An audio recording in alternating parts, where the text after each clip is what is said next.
Picture a pig. Not a farm pig, a wild one. Tusked, bristled, dangerous. An animal that has been hunted by humans for thousands of years, that has inspired legends, fears, and entire hunting traditions across cultures, from Europe to Asia to Africa.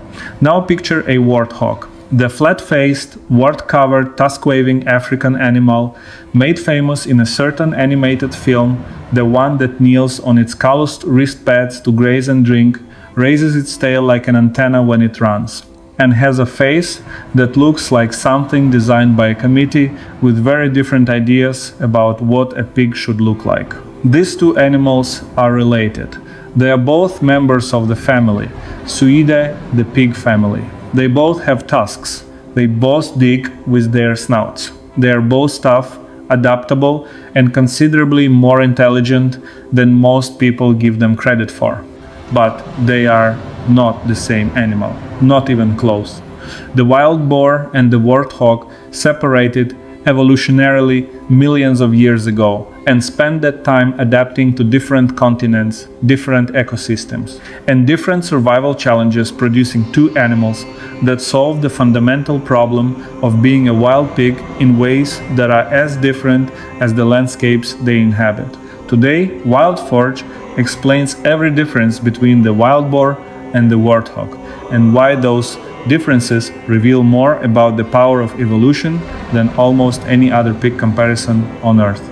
Before we compare them, we need to be precise about what we are actually comparing, because boar is a word that gets used loosely in ways that can cause confusion. The wild boar, Sus scrofa, is the ancestor of virtually all domestic pigs on Earth. Every farmyard pig, every commercial breed, every feral hog in Florida or Texas traces its lineage to Sus scrofa, a species so successful and so adaptable that it is now found on every continent except Antarctica, either as a native species or as a feral introduction. The wild boar's native range extends from Western Europe and the British Isles through Scandinavia, Russia, and across Asia to Japan, Korea, and the islands of Southeast Asia. It also has populations in parts of North Africa. No other pig species comes close to this geographic breadth. The warthog, specifically the common warthog, Phacochoerus africanus, is a very different animal at the taxonomic level, belonging to an entirely separate genus. Its range is restricted to sub-Saharan Africa, where it inhabits savannas, grasslands, and open woodlands from Senegal in the west to Ethiopia in the east and south to South Africa. There is also a second species, the desert warthog, Phacochoerus aethiopicus, found in the Horn of Africa. But the common warthog is the species most people encounter in wildlife documentaries and safari parks, and the one we focus on today. Both species belong to the family Suidae, but they diverged from a common ancestor millions of years ago, long enough for evolution to produce animals that look superficially similar but differ in fundamental ways. If you can only remember one difference between a wild boar and a warthog, make it this. Look at the face. The wild boar's face is relatively proportionate, a long, somewhat wedge-shaped snout, small eyes set well back, and a face that, while not conventionally attractive, does not immediately demand explanation. The wild boar's tusks are the curved lower canine teeth that grow continuously throughout life, reaching lengths of 4 to 6 inches in large males, and used for rooting, fighting, and defense. The wild boar has a thick coat of bristly hair, dense, dark brown to black or reddish brown, with a distinctive mane that raises along the spine when the animal is alarmed or threatened. In winter, a dense undercoat develops that gives northern wild boars a particularly shaggy appearance. The warthog's face is something else entirely. The head is disproportionately large and broad relative to the body, the largest headed pig in the world by proportion. The facial warts that give the animal its name are not actually warts. They are thick pads of skin and connective tissue, present as two pairs of protrusions on the face, more prominent in males than females, that function as protective padding during the head-to-head pushing contests that male warthogs use to establish dominance. These wart-like growths are found nowhere else in the pig family. The warthog's tusks are spectacular by any measure. The upper pair of canine teeth curve dramatically outward and upward, reaching up to 24 inches in the largest documented males, though most individuals have upper tusks of 10 to 12 inches, among the longest relative to body size of any member of the pig family. The lower pair are shorter but razor sharp, honed against the upper tusks by continuous contact. The warthog's body, unlike the wild boars, is largely hairless, sparse, coarse. Hair covers the skin, with a mane along the spine and a tuft at the end of the tail that the warthog raises vertically when it runs, like a small flag. Both wild boars and warthogs are solidly built animals, but they differ in size, proportions, and the way they move through their respective environments. The wild boar is typically the larger of the two. Adult male wild boars, called boars, commonly weigh between 150 and 300 pounds, with large individuals from Northern Europe and Russia regularly exceeding 400 pounds. The largest verified wild boar weights exceed 600 pounds, though such individuals are exceptional. Body length ranges from 4 to 6 feet. The wild boar's body is low slung and heavily built, with a large head, thick neck, and a wedge-shaped profile broadest at the shoulder and narrowing toward the hindquarters. The legs are relatively short for the body mass.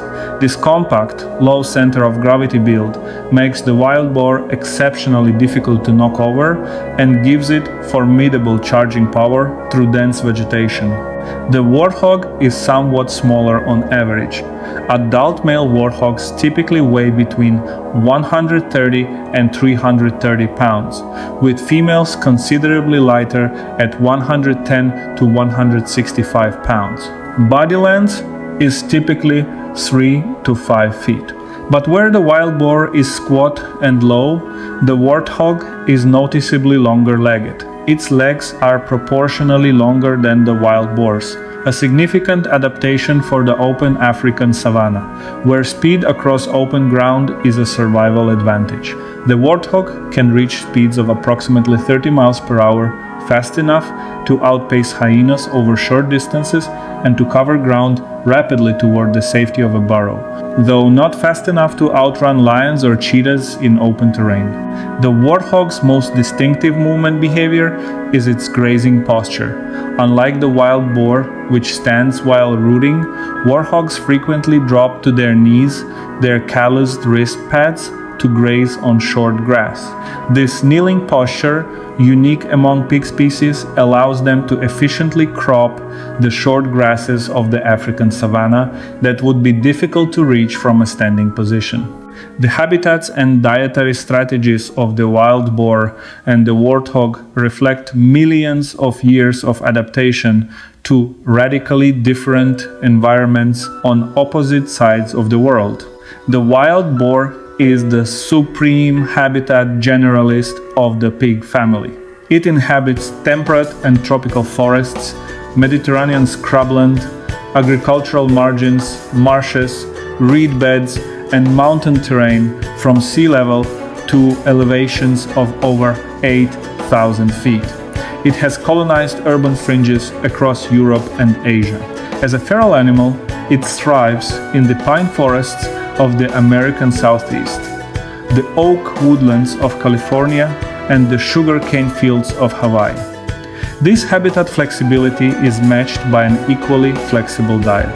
The wild boar is a true omnivore roots. Tubers, acorns, berries, mushrooms, insects, earthworms, carrion, bird eggs, small mammals, and agricultural crops all appear in its diet. The wild boar's powerful snout and neck muscles allow it to plow through several inches of soil to excavate roots and tubers, a behavior that makes it both ecologically significant as a soil disturber and agriculturally devastating as a crop destroyer. The warthog occupies a more specific ecological niche. It is primarily a grazer and rooter of the African savanna, eating grasses, roots, berries, bark, and some insects, with a dietary composition that shifts between grazing in the wet season, when grasses are lush, and rooting in the dry season, when grasses are less available. Unlike the wild boar, the warthog does not commonly eat meat or carrion. The warthog's food processing strategy includes an unusual feature. It uses its upper tusks to scrape bark from trees in the dry season, accessing moisture and nutrients that other savanna animals cannot easily reach. The warthog's relationship with burrows is another major difference from the wild boar. Warthogs do not dig their own burrows. Instead, they take over burrows excavated by aardvarks, which they enter backwards so their tusks face the entrance as a defense against predators. These burrows provide shelter from both predators and the extreme temperature swings of the African savanna. Wild boars do not habitually use burrows, constructing instead nests of vegetation for the young. The social structures and predator defense strategies of the wild boar and the warthog demonstrate two different approaches to the same survival challenge. Wild boars are moderately social animals. Females and their young live in groups called sounders, typically consisting of 2 or 3 sows with their offspring. Adult males are largely solitary outside of the breeding season, when they seek out sounders of females. The sounders' defense against predators relies primarily on the collective vigilance of multiple adults and, when threatened, the formidable charging defense that a group of boars can mount. An adult wild boar, challenged by a predator, will typically stand its ground, raise its mane, and attempt to charge using its tusks to slash upward in an attack that has injured and killed wolves, bears, and large cats across its range. Wolves are the primary natural predator of wild boars across most of their European range, and boar predation represents a significant selective pressure that has maintained the species' aggressive defensive capability. The warthog faces a very different predator community in sub-Saharan Africa. Lions, leopards, cheetahs, hyenas, wild dogs, and crocodiles all prey on warthogs. The warthog's primary defense strategy is speed, rather than confrontation. The 30-mile-per-hour sprint is the first response to most predators, with the backwards entry burrow providing a final refuge. When cornered, warthogs use their tusks with effective ferocity and have been documented killing dogs and injuring lions and leopards in defensive encounters. But unlike the wild boar, which tends toward confrontation, the warthog defaults to flight. The warthog is diurnal, active during the day, while the wild boar is primarily nocturnal or crepuscular across much of its range, particularly in areas with high human density. This difference in activity pattern reflects the different predator pressures each species faces. The wild boar's primary modern predator is the human hunter, which drove the evolution of nocturnal behavior in areas of hunting pressure, while the warthog faces primarily natural predators, whose activity patterns favor daytime vigilance. The relationship between humans and these two pig species represents perhaps the most dramatic contrast between them, one that defines how each animal is perceived, managed, and threatened. The wild boar's relationship with humanity is ancient, complex, and global. Sus scrofa was domesticated approximately 9,000 years ago, independently in at least 2 separate events in the Near East and in China, producing the domestic pig varieties that have become one of humanity's most important livestock animals. The wild ancestor and the domestic descendant have remained genetically close enough that wherever domestic pigs escape or are released, they interbreed with wild boars to produce feral hybrids. In the United States, approximately 6 million feral pigs, largely sus scrofa or hybrids, cause an estimated $2.5 billion of agricultural damage per year. In Europe, wild boar populations have increased dramatically over the past 30 years, as hunting pressure decreased, forests expanded, and agricultural food sources became more available, bringing boars into increasing conflict with farmers and suburban residents. The wild boar is listed as least concern on the IUCN Red List. Its extraordinary adaptability and reproductive rate make it one of the most ecologically resilient large mammals on Earth. The common warthog is similarly listed as least concern, with populations stable across much of its sub-Saharan range. Warthogs are commonly hunted for bushmeat and sport, and are prey for domestic dogs in areas adjacent to human settlement, but their populations have proven resilient. The desert warthog, Phacochoerus aethiopicus, faces more localized pressures in the Horn of Africa. Unlike the wild boar, warthogs have not been domesticated, and their behavioral ecology, specifically their dependence on aardvark burrows for shelter, limits their colonization of new environments, in the way that the wild boar's flexibility has allowed sus scrofa to spread worldwide. The wild boar and the warthog are both members of the pig family, both tusked, both omnivorous, and both considerably more interesting than popular culture generally allows. But the differences between them are the story of two evolutionary experiments running simultaneously on different continents, producing two animals that solve the same problem: how to be a large, intelligent, omnivorous mammal in a world full of predators in completely different ways. The wild boar answered with generalism: eat everything, live everywhere, breed prolifically, adapt to whatever the environment demands, from Siberian forests to Florida swamps.